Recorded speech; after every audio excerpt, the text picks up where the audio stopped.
ఇక్కడేమో విజయ చాముండేశ్వరి మాత క్షేత్రపాలిని. ప్రతి పుణ్యక్షేత్రంలో ఒక క్షేత్రపాలకుడు ఉంటాడు. అవును.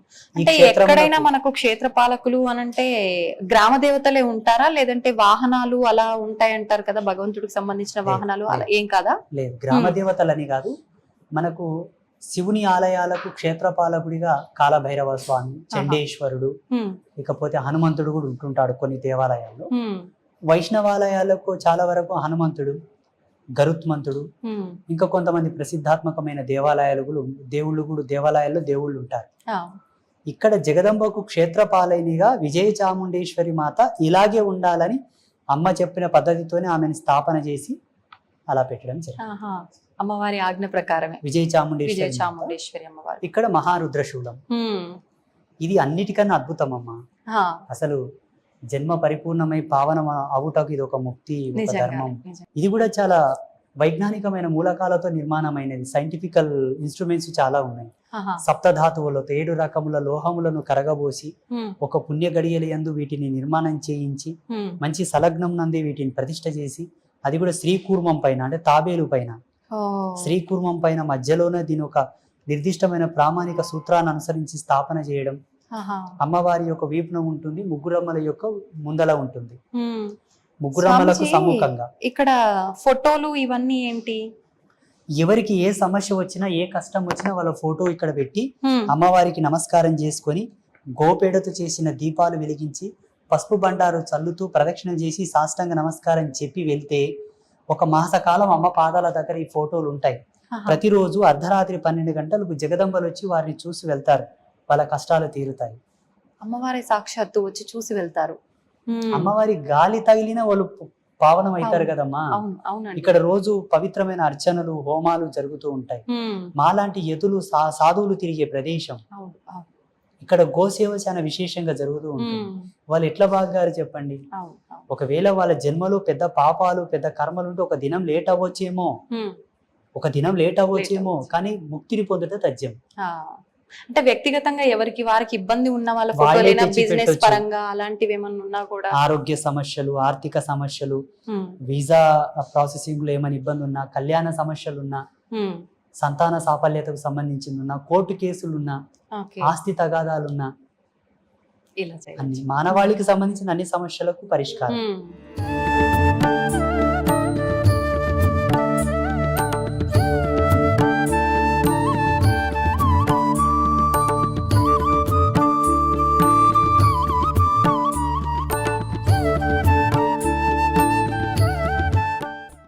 ఇప్పుడు ఇంతకుముందు బయట మనం అఖండ జ్యోతి చెప్పుకున్నాం కదా, మహాకాళి స్వరూపం.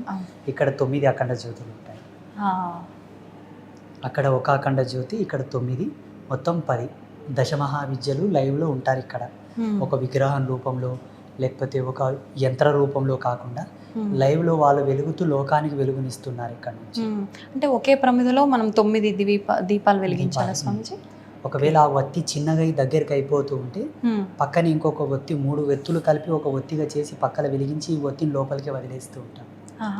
ఇప్పుడు దీనికి సంబంధించిన విధానం అంతా మీరు చూసుకుంటుంటారా దగ్గరుండి, లేదంటే ఈ 2 జ్యోతులను చూసుకోవడానికి ఒక పూజారి ఉన్నాడు సపరేట్. ఓన్లీ జ్యోతులు చూసుకోవడానికి ఉదయం సాయంత్రం నూనె పోయడం, కోడి తీసి మళ్ళీ కొత్తగా వేయడం, చక్కగా అదంతా ప్రదేశం క్లీన్ చేయడం, నూనె అయిపోతే ముందస్తు జాగ్రత్త నూనె తెప్పించి పెట్టి స్టోర్ చేసుకోవడం, అంతా వారే చూస్తూ ఉంటారు. వారికి నెల వారికి సరిపడ జీతభత్యం ఇస్తూ ఉంటారు. ఇక్కడ జగత్ కళ్యాణకర్తలైనటువంటి ముగ్గురమ్మలు, ఈ బ్రహ్మాండానికి మూలం ఈ ముగ్గురే తల్లి. స్వామీజీ, నాదొక డౌటు. ఇప్పుడు అమ్మవారి శరీర భాగం అంతా ఒకలాగా, తలలు మాత్రం ముఖాలు 3 ఉన్నాయి. నేను ఎప్పుడు చూడలేదు ఇలా. ఎందుకని ఇలా? మధ్యలో ఉన్నమ్మ మహాకాళి, నల్ల ముఖంతో. అవునండి. ఇక్కడ పసుపు వర్ణంతో ఉన్నమ్మ వారు లక్ష్మి, ఎరుపు వర్ణంతో ఉన్నమ్మ వారు సరస్వతి. ఆ జగదంబలు ముగ్గురుగా ఉండి ఒకే బాడీతో ఉంటారు. వాళ్ళకు స్తనములు కూడా 2 ఉంటాయి. ఒక స్త్రీమూర్తికి 2 స్తనములు ఎలాగో వాళ్ళకి 2 స్తనములు ఉంటాయి. 2 స్తనములు ఏకనాభితో, అంటే ఒకే బొడ్డు 2 స్తనములతో ఉన్న తల్లులు ఈ ముగ్గురు ఒకే శరీరంలో ఉండుట. ఇది ఫస్ట్ పుణ్యక్షేత్రం. ప్రపంచవ్యాప్తంగా ఇదే మొదటి పుణ్యక్షేత్రం. ఇది ఇప్పుడు మీకు ఇది కూడా అమ్మవారి ఆజ్ఞ ప్రకారమేనా ఇలా? నేను సంవత్సరం పాటు తపస్సులో కూర్చున్నాను, ధ్యానంలో. ఆహా. అసలు ఋషి పరంపర ఎలా ఉంటుందమ్మా, ఋషి ఒక వ్యక్తి చెక్కిన శిలలకు పూజలు చేయడు. ఋషి జటాజూటముతో ఉండే ఋషి. ఆయన స్వయంగా తపస్సుతో దర్శించి తాను నిర్మాణ శైలితో పూజలు చేస్తాడు, తపస్సు చేస్తాడు. అట్లా పరశురాముడు, జమదగ్ని, వశిష్ఠుడు స్థాపించిన లింగాలు చాలా ఉన్నాయి ప్రపంచంలో. అలా జగదంబను నా జ్ఞానాత్మకంగా, భావాత్మకంగా నేను ధ్యానంలో దర్శించాను.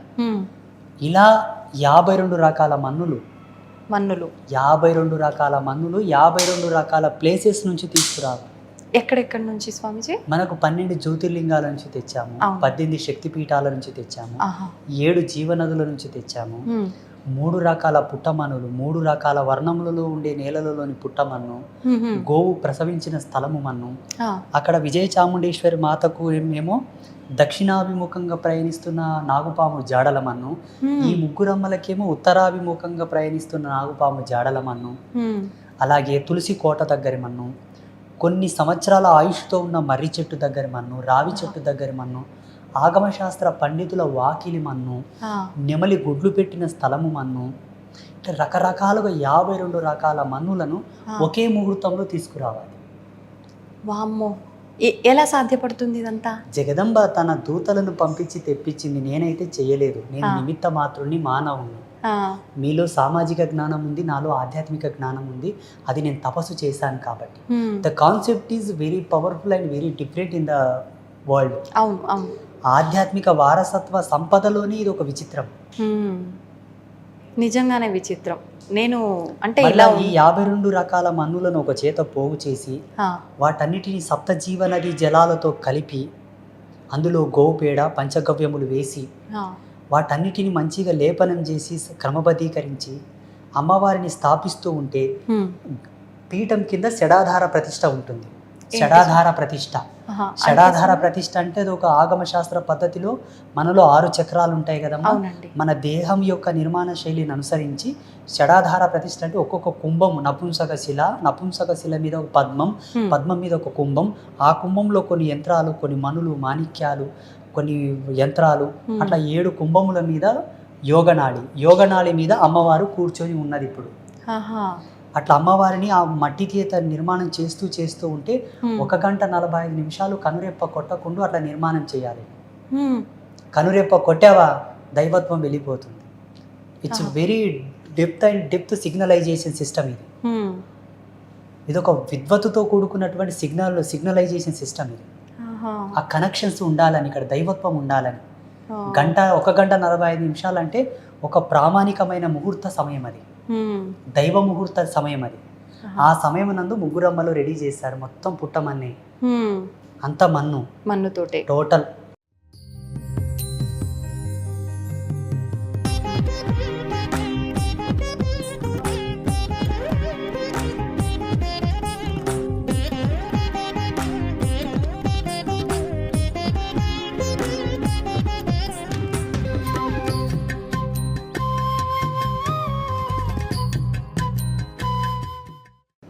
మూడు రకాల పుట్టమన్ను, నల్లరేగడిలో నుంచి నల్ల పుట్టమన్ను, తెల్ల నేలల నుంచి తెల్ల పుట్టమన్ను, ఎర్రటి నేలల నుంచి ఎర్ర పుట్టమన్ను అన్ని తెచ్చి ఇక్కడ అమ్మవార్లను స్థాపన చేసిన తర్వాత అమ్మవారు ఒక దివ్యమైన వాణి వినిపించింది. ఏంటి?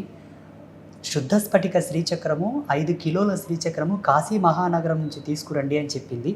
ఈ శ్రీచక్రం అదే. ఈ శ్రీచక్రం, ఈ శివలింగం కూడా అక్కడి నుంచే తీసుకొచ్చాము. ఈ సాలగ్రామాలు కూడా అక్కడి నుంచే తీసుకొచ్చాము, కాశీనగరం నుంచి. గురుగారు, ఇప్పుడు ఇవి 4 రకాలుగా ఉన్నాయి కదా, ఏది అనుకోవాలి? స్ఫటిక, సాలగ్రామం, ఇవి 4 వర్ణాలతో ఉండడానికి కూడా అమ్మవారి యొక్క పారదర్శకమైన సూత్రం ఉన్నది. అందులో చతుర్వేద స్వరూపకంగా 4 వర్ణాలతో ఉన్నాయి. 4 వేదాలకు 4 సాలగ్రామాలు తీసుకొచ్చాము.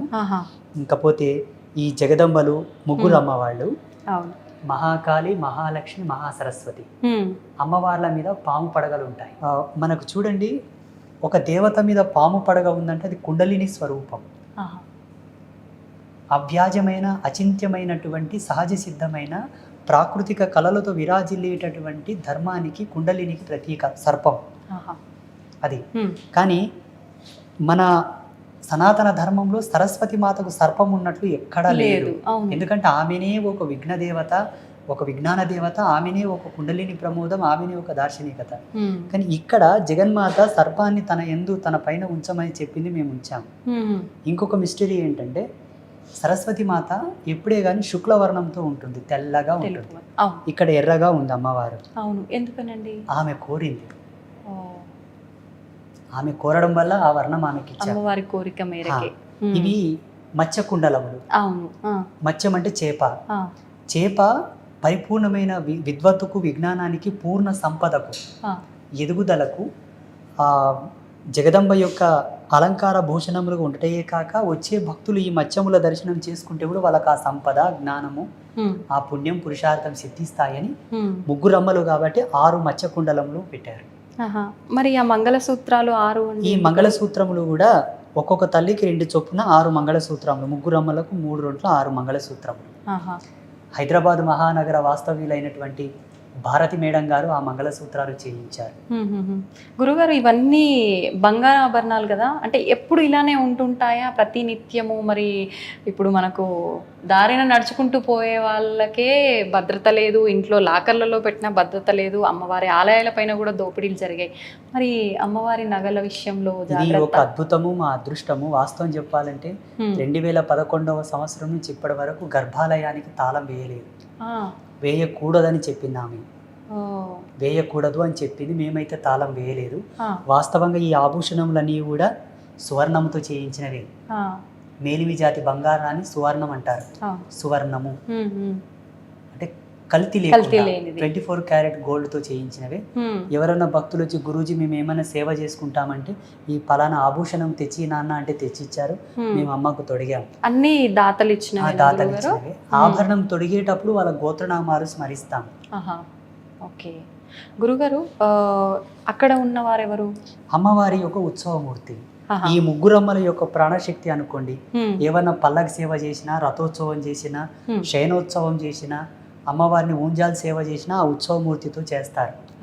అట్లా. ఓకే గురుగారు, నాకు ఒక డౌట్. ఇప్పుడు అమ్మవారు అనగానే ఇప్పుడు ఏ అమ్మవారి పేరుతో అయితే ఉన్నారో ఆమెకు సంబంధించిన సేవలు, ఉత్సవాలు, ఊరేగింపులు, పూజలు ఏమున్నాయో అవి చేస్తారు.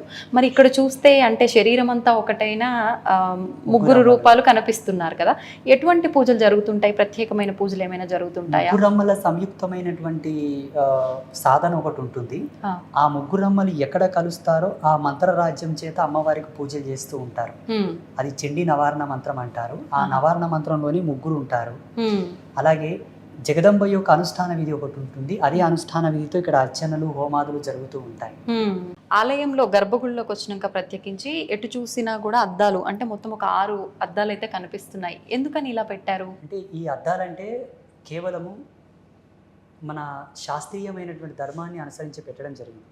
ఇక్కడ అమ్మవారికి అభిషేకం చేస్తారు ఉత్సవమూర్తికి.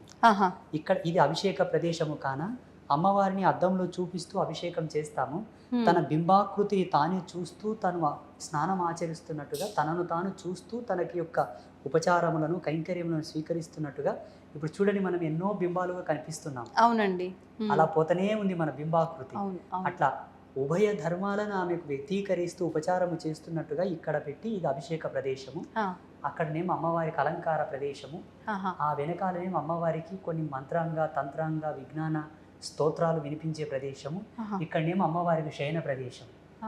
ఒక్కొక్క ప్రదేశంలో ఒక్కొక్క ఉత్సవం, ఒక్కొక్క తంతు జరుగుతుంటది కాబట్టి అట్లా ఇక్కడ అద్దం, అక్కడ అద్దం, అక్కడ అద్దం, అక్కడ అద్దం, ఇక్కడ అద్దం పెట్టడం జరిగింది. అద్భుతం అండి, నిజంగా చాలా చక్కగా ఉంది. అమ్మవారు కలగా లక్ష్మీదేవినే లక్ష్మీదేవి అంత కలగా ఉందని చెప్పాలనిపిస్తోంది. నిజంగా చాలా చక్కగా అమ్మవారు, నిజంగా వింత. ఇదొక ఈ శంఖ కలశం కూడా ఒక అద్భుతం అమ్మ. ఈ శంఖ కలశం ఉంది కదా, ఈ కలశం అనేది ఇప్పుడు మనకు దేవాలయాల్లో కొబ్బరికాయ పెడతారు, కలశాల మీద కొబ్బరికాయ పెట్టుంటారు. ఇక్కడ దక్షిణావృత శంఖ కలశం ఉంటుంది, బయటనేమో క్షేత్రపాలిని దగ్గర వామావృత శంఖ కలశం ఉంటుంది. ఈ దక్షిణావృత శంఖం సాక్షాత్తు లక్ష్మీ స్వరూపం. అందుకే గర్భాలయంలో రోజు ఆ నీళ్లు పారబోసి నూతన జలము నింపి అందులో పవిత్ర ద్రవ్యం వేసి చూడడానికి ఒక అబ్బాయి సపరేట్ పూజారి ఉంటారు దానికోసం. బయట కలశంకి ఒక అబ్బాయి సపరేట్ ఉన్నారు. అమ్మవారికి అలంకరణ అది చేయడానికి ఒక ఆచార్యులు ఉన్నారు. అర్చనకు, హోమానికి ఒకరు ఉన్నారు. ఆహా. ప్రతిదానికి ఒకరొకరు ఉన్నారు. నేను ఇక్కడ ఉన్నా లేకున్నా వాళ్ళు చూస్తారు. గురుగారు, ఆలయ పై నిర్మాణం కూడా మనకు ఒక గోపురం చూసిన మాదిరిగా ఉంది. ఎందుకని ఇలా డిజైన్ చేశారు? పైన శ్రీచక్రము మళ్ళీ ఆలయం యొక్క ధర్మాన్ని అనుసరించి ప్రతి దేవాలయంలో కూడా పిరమిడ్ టైప్ ఆఫ్ స్టెప్స్ ఉంటాయి. అవును.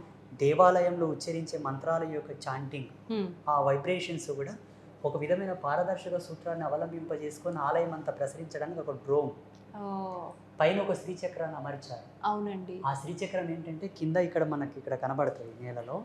లైటింగ్ ఫోకస్ తక్కువ ఉంది కాబట్టి తక్కువ కనిపిస్తుంది. ఇక్కడ కూర్చొని అమ్మవారికి గవ్వల పూజ చేస్తారు ఈ శ్రీచక్రం పైన. అది పైనుంచి రిఫ్లెక్ట్ కావడానికి, ప్రతిబింబం పడడానికి పైన అమర్చారు. ఇక్కడ గవ్వల పూజ చేస్తారు. ఇప్పుడు ఇది కూడా అమ్మవారి ఆజ్ఞనా, మీరు అనిపించి ఇలా నిర్మించారా?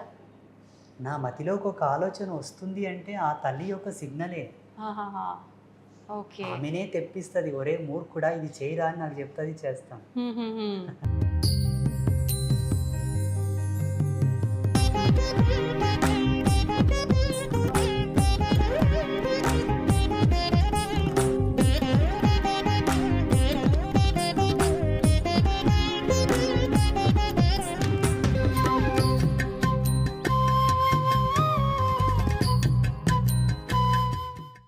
స్వామీజీ, శ్రీచక్రం అమ్మవారి ముందు ప్రధానంగా మీరు కాశీ నుంచి తీసుకొచ్చిందని చెప్పారు. చూసిన తర్వాత నాకు ఒకటి అడగాలనిపించింది. ప్రస్తుత రోజుల్లో చాలా మందిలో ఉన్న ఒక సందేహం శ్రీచక్రం గురించి. శ్రీచక్రం ఇంట్లో పెట్టవచ్చా? పెడితే యంత్ర రూపంలో పెట్టాలా, ఇలా పెట్టాలా? నిజంగా పెడితే కనుక నియమాలు ఎక్కువగా పాటించాలా? రకరకాల సందేహాలు ఉన్నాయండి, దాని గురించి తెలియజేయండి. ఇంట్లో శ్రీచక్రాన్ని ఉంచుకోవచ్చు, అది శాస్త్ర సమ్మతమైన విషయం. మన ధర్మశాస్త్రాల్లో విగ్రహాలు పెట్టుకున్నా, శ్రీచక్రం పెట్టుకున్నా, శివలింగం పెట్టుకున్నా ఒక ప్రామాణికమైన కొలత చెప్పారు.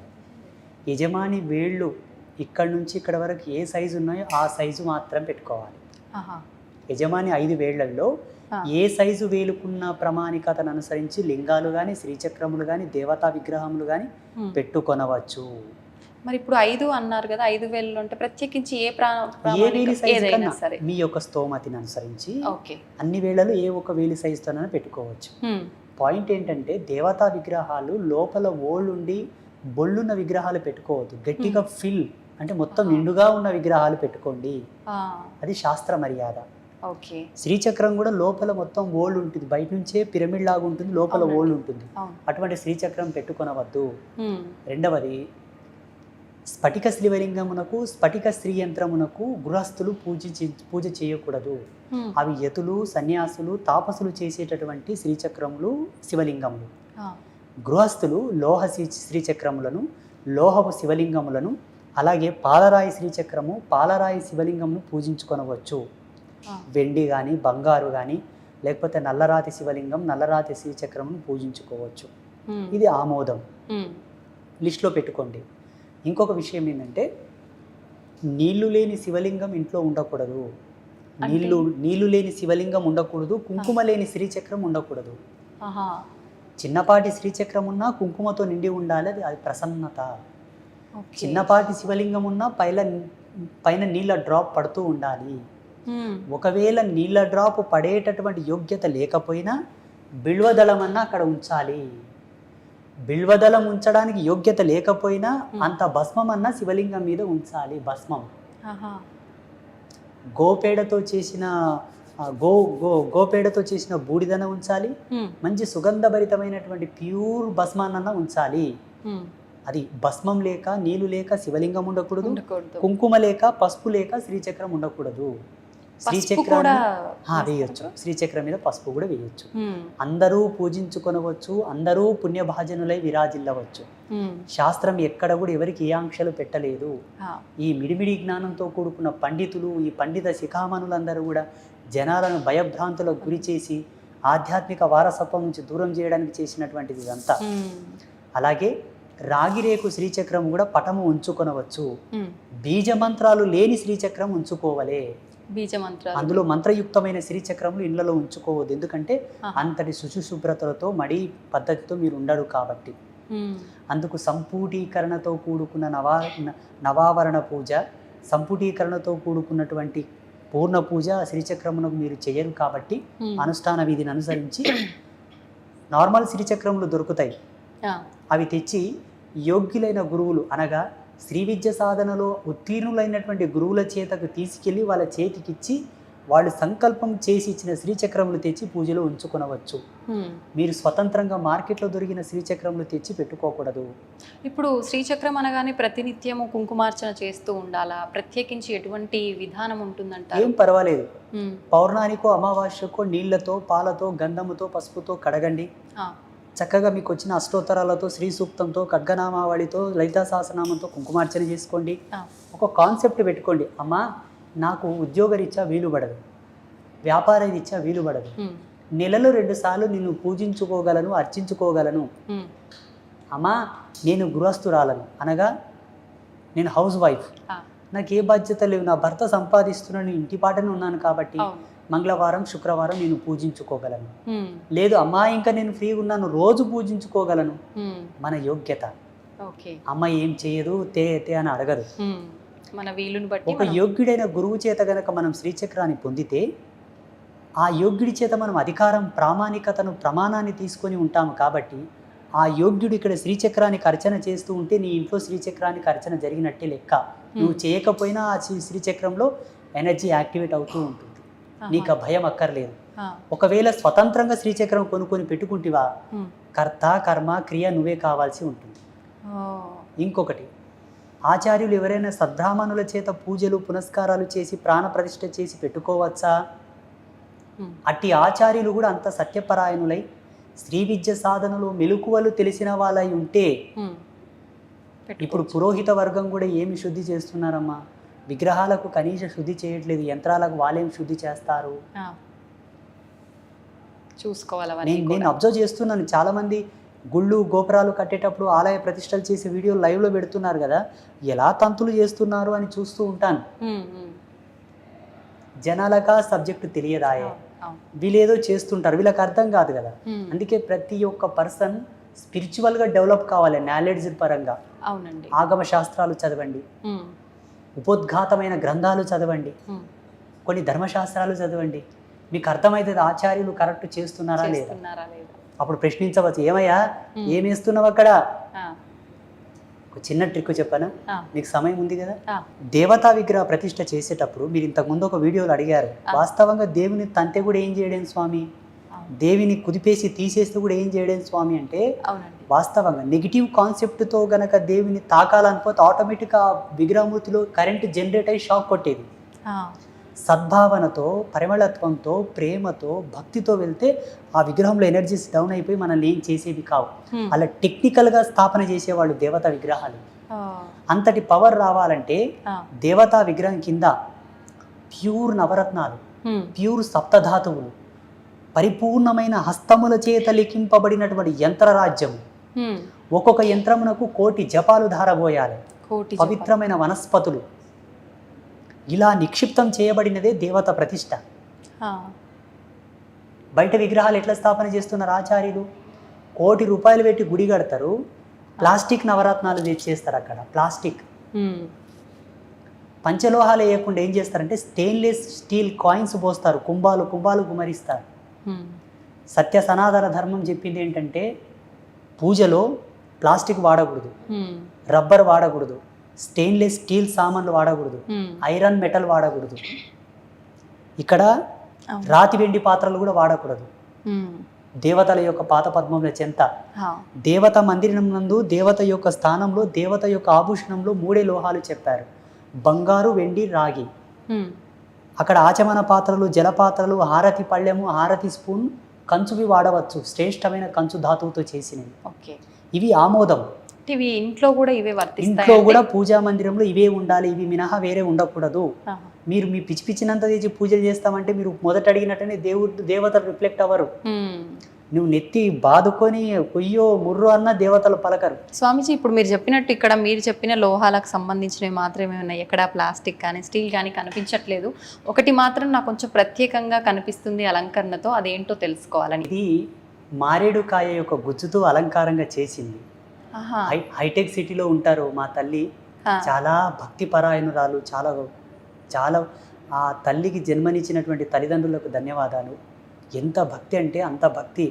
వారు మన పీఠానికి ఎకరా భూమి దానం చేశారు. ఓ. హైటెక్ సిటీలో ఉంటారు. ఆహాహా. వారి పేరు చెప్పొచ్చో లేదు, ఏమనుకుంటారో ఏమో పాపం. మ్మ్. అమ్మగారు నిన్న కార్తీక పౌర్ణమి శుభ సందర్భంగా దీన్ని తెచ్చిచ్చారు. ఆహాహా. ఈ మారేడు కాయ భరణి లోపల కుంకుమతో అర్చన చేస్తే 1,000,000 రెట్ల పుణ్యం, మ్మ్. రిజల్ట్ కూడా తొందరగా వస్తుంది. కాబట్టి ఆ పుణ్యాత్మురాలు తెచ్చిచ్చిన ఆమె చల్లగా ఉండుకోకు మ్మ్. జగదంబ యొక్క దీవెనలతో.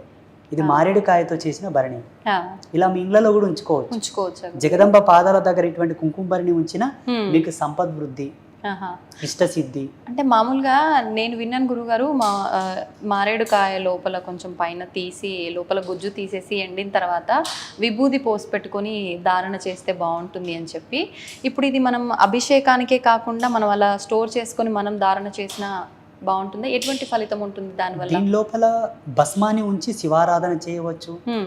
చందనము ఉంచి విష్ణు ఆరాధన చేయవచ్చు, ఆ. కుంకుమ పసుపు ఉంచి జగదంబ ఆరాధన చేయవచ్చు, మ్మ్. అక్షింతలు ఉంచి సూర్యనారాయణ మూర్తి ఆరాధన చేయవచ్చు. ఆ. ఏ దేవత తాలూకు సంబంధించిన ప్రీతిపాత్రమైన ద్రవ్యం నుంచి వాళ్ళని పూజించవచ్చు. మ్మ్. ఇందులో పడ్డ తర్వాత దీనిలో ఉన్న సహజత్వం గుణము ప్రబలమవుతుంది, హెచ్చవుతుంది. ఓకే, ఎక్కువగా అవుతుంది. ఎనర్జీ ఇంకా ఎక్కువ డెవలప్ అవుతుంది. పుణ్యం పురుషార్థం తొందరగా వస్తాయి. మ్మ్. మనం అనుకున్నంత తొందరగా రిజల్ట్ వస్తుంది. కాబట్టి దీన్ని అలా వాడవచ్చు. అయితే స్వామీజీ, ఇప్పుడు ఇంట్లో శ్రీచక్రం పెట్టుకున్నప్పుడు అలా కుంకుమ ఎప్పుడు ఉండాలి అని అన్నారు కదా. ఎవరైనా వచ్చినప్పుడు చాలామంది మనం పూజా ద్రవ్యాలకు సంబంధించింది మన పూజ రూమ్లో అవి తీసుకొచ్చి ఇవ్వాలి అని అంటే కొంచెం ఆలోచిస్తారు. అంటే ఎక్కడ మా పుణ్యం వాళ్ళకి వెళ్ళిపోతుంది అనుకుంటారో ఏంటో తెలియదు. కానీ అలా అంటే అమ్మవారి దగ్గర నుంచి తీసుకొచ్చిన కుంకుమ వాళ్ళకి మనం ధారణ శాస్త్రంలో చేయొచ్చు. కొన్ని నియమాలు చెప్పారు. అష్టమి, అమావాస్య, సూర్యగ్రహణ, చంద్రగ్రహణ సమయమునందు పూజా మందిరం నుంచి ఏవి కూడా తీసి వేరే వాళ్ళకి ఇవ్వకూడదు. మిగతా సమయంలో ఏమీ కాదు. ఓకే. లేనిపోయిన ఆంక్షలు పెట్టుకోకండి. మ్మ్. నీ ఇంటికి ఒక ఎత్తి వచ్చిందంటే శివస్వరూపం, ఆ. ఆయనలో చెడ్డ ఉద్దేశం ఉండుగాక. నీవు ధర్మంతో మ్మ్. నీ పతి నీ ఇంట్లోనే ఉంటుంది. అనుమానం వలదు, మ్మ్. శంకించవలదు. నీ ఇంటికి ఒక ముత్తైదు వచ్చిందంటే సాక్షాత్తు జగదంబయ్యే. మ్మ్. మళ్ళీ లేనిపోయిన ఆంక్షలు ఏంటి? అవును. అవన్నీ లేనిపోయిన అనుమానాలు అంటుంది.